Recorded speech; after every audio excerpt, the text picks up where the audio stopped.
Hi there and welcome to my channel. Today's project is for the VICKI BOUTIN design team, and this is something a little bit different what I'm used to seeing from me. On this layout, I'm starting with a previous layout that I honestly totally hated as soon as it was done. So as soon as it was finished, did not like it. You're gonna see that I'm gonna start pulling the pieces off, and for this I am using a piece of wax paper. And what I'm doing is, thankfully I realized right after I finished it, so everything hasn't glued completely down, so I'm able to pull pieces out. But if you had to do it, don't be afraid to cut the cardstock. One of the things that I've learned from Vicky, she always says it's a small investment. I'd rather have something that I really love and keep in my albums that have something that I did not like and I'm not want to see it. So I don't want to hide a layout. I want to be able to see it. I want people to enjoy it. So I'm going to rework it. And I always have foundation papers that have been yeso, so I'm going to use it.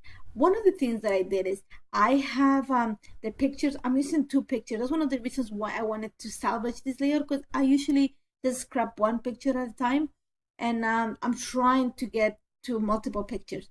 So I really like these pictures too of my nephew with the dog. So all I'm going to do is I'm going to set it on the wax paper the same way that I want it to look on the page. Once I have that done, I'm able to move it in and out of the page to see what I'm doing. So the first thing, there's things on the first layout that I really like that I want to bring. And one is the yellow background. Why I want to bring yellow, not the background, the yellow of the background, is because I think the yellow is going to make everything pop. So what I'm doing is I'm using the two shades of the yellow crayon that come in the warm set of the art crayons just to create a watercolor background. But I'm going to brayer it because I want something messy, kind of even, but very watercolory. So what you're going to see, you saw me do, is that I marked pretty much with a pencil where the picture were going to be. So I'm going to add extra yellow to that area and then just stretch the rest just to form a square. Now, as you're going to see, like awesome, I'm going to apologize ahead of time. Like I said, once I realized that I didn't like the layout, I started working right away on how to fix it. And you're going to see how the sun is going to start setting through the window of my apartment on this layout, because I just keep working. So now another thing that I liked of the layout, or the idea that I had when I started the first layout, was of stamping the background. But when I use my embossing powder, I don't know, it gave me these thick lines, and I thought I could salvage it, but it wasn't what I thought it was going to come out to be. So this time around, I'm going to use black archival ink. And one of the things that I was inspired as soon as, what I finished, is I was thinking, okay, how can I, make it better? How can I better that layout? I did not like it, but I want to make this better. So one of the things that came to my mind was one of Vicky's Facebook Lives. And I think it's the one that she used the paper cups to create these circles on a layout. And she just added color around it. So I'm gonna go in a similar way, but this time I'm using the stamp, and this stamp is from the new set. I think it's called Shine. It's the one that comes with the flowers, and it's like a label. And all I'm doing is I'm using archival ink because I know I'm gonna add watercolor to it, and I'm just gonna you see I'm bringing the picture in and out because I want to make sure that first of all the labels or the squares are gonna show behind the pictures, but at the same time I'm not stamping the full stamp. So you're gonna see there are some stamps that only look like little pieces of the rectangle, and I'm okay with that. That's the look that I want to go. Now, once I have that done, I'm gonna start adding accents of color around these labels. And for this, I'm gonna use another shade that is gonna make the blue on the pictures pop, and that's orange. And there's also orange in my nephew's shorts, so I'm gonna take advantage of some of those colors on his clothing to just make sure the pictures pop. And one is orange. And you're going to see that I'm going to start dropping some watercolor. First, I started shading around some of the boxes. But once I'm done with that, I'm going to start pulling the watercolor into the boxes. Just so it looks like little splotches of watercolor. And I have an idea exactly where the pictures are going to sit. So you're going to see that I take advantage of some of the boxes around the area, but not in like I color around the area completely. I'm going to stretch it. I am going to make it very organic, very messy. There's going to be a lot of splatters. Not messy and like I just do paint, messy and like it's going to look a little bit more organic than what I had in the previous layout. Sorry about that. I think I better clarify that. So all I'm doing right now is just adding watercolor, and I'm just using the brush. You can use actually the packaging technique for this if you're able to control how much paint you collect. It's super easy, but I just wanted to use the brush because it gives me more control. And as you can see, all I'm doing is just adding a little drops of color, and then just pull it around. And like I said, first I started by shading around the boxes, and now I'm gonna still start pulling it, through the boxes, just to give her a more, I don't want it to cut in the boxes. I want it to actually move as if it was little watercolor, but it's more concentrated around the boxes, and then it just moves to inside of the boxes, if that makes sense. You're gonna see it. And I set it aside to dry for a little bit. Love how this turned out, much better than the first background. Now my second thing is I want to bring some of the colors in the clothing. And my nephew is wearing shorts that have orange and these little green teal lines, really fine lines. So I want to bring some of the colors. And for this, I am using the blue and the teal art crayons just to create some watercolor. And again, you're going to see that I bring the picture in and out just to make sure that I'm adding the color on the right area. And again, I'm just going to use my brush. I'm going to create the watercolor by adding some drops of color and then just spreading around with the brush. And for this, I am using a Vicky's watercolor brush set. Is amazing because it's soft bristles, round bristles that are actually going to help you move the watercolor easier than maybe an acrylic, like the water barrel brushes. This one works much better. So you're gonna see that I'm just gonna add, like I said, think of watercolor. I'm just adding a few splotches of color here and there. I just want the colors to mix. Now you're gonna see that in some areas the color is gonna go green, and I'm okay with that. Green is gonna complement the blue in the t-shirt, but you're gonna see that the orange and the blue do not mix to be brown. So one of the keys is to let the colors dry in between applications. So first I started with the orange, which is a lighter color too. Then I'm gonna add the blue, teal in this case, gonna take some green in some areas, but that's okay. But together they don't make brown because the other color has dried already. So that helps a lot.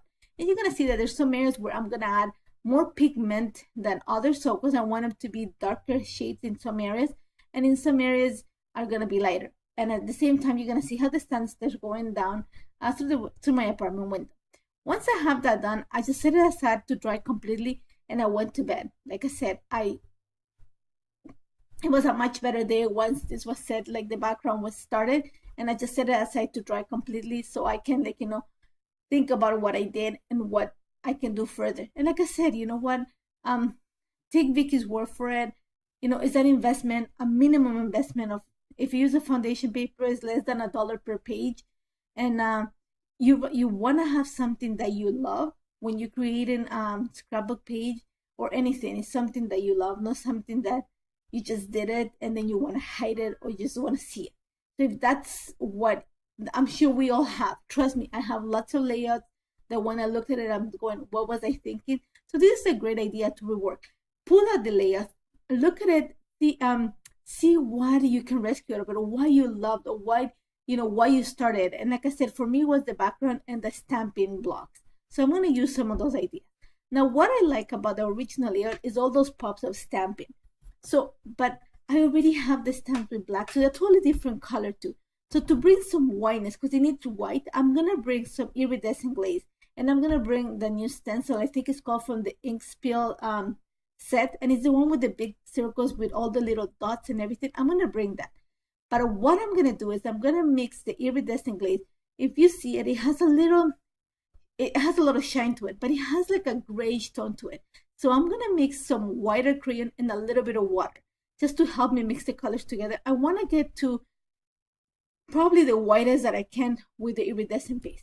Once I have that done, I'm just going to use, like I said, I'm using the stencil circle, the circle stencil, the one with the dashes and the circles, just to add a few white spots on the layout.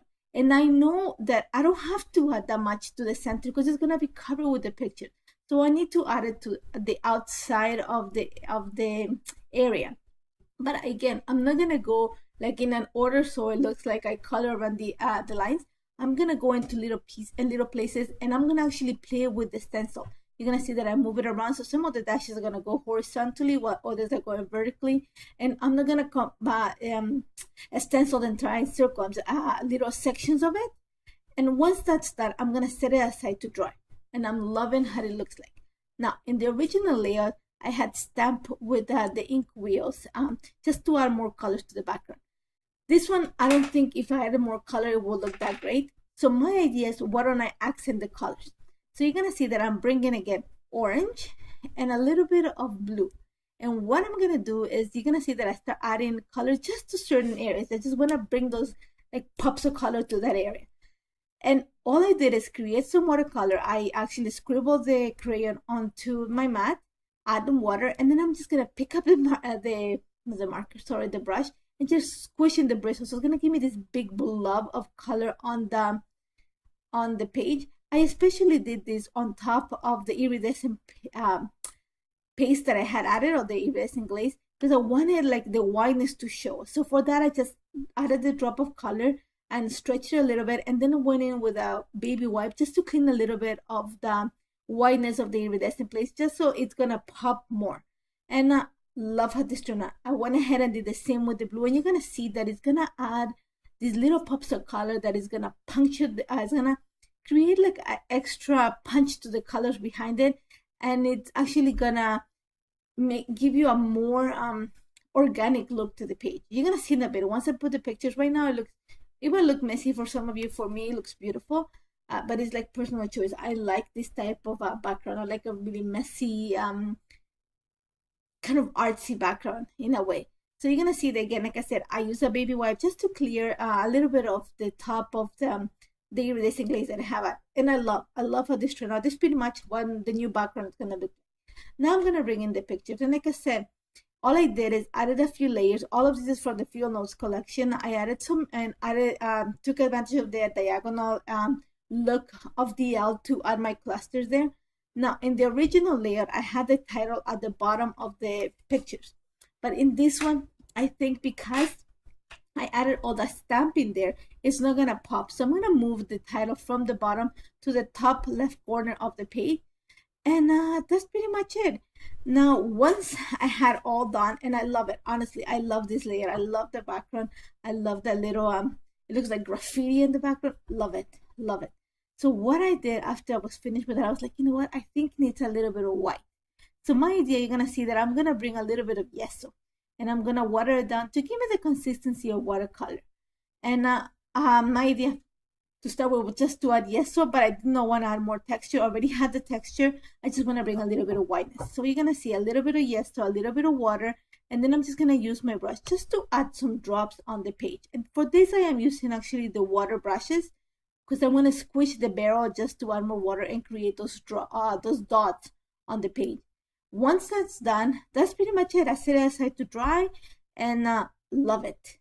I love the fact that you know what, I actually changed the background. This makes more sense. I like it more, and I'll be able to actually carry this layout. And now, like Vicky says, it's an investment. It's a minimum investment, and I'm gonna save the other background. I'm gonna rework in some way in another layout, and I'll show you what I did with it. And I hope you try this. If you have a layout that you don't like, that you can rework it, go ahead and do it and show us what you did. If you have any questions, don't hesitate to contact me. I apologize for the quality of the video, and like I said, you can see the sunset through my window. And don't forget to check out Vicky's stuff. And if you have any questions, contact me. I'll give you a hand. Thank you guys, and I'll see you in the next video.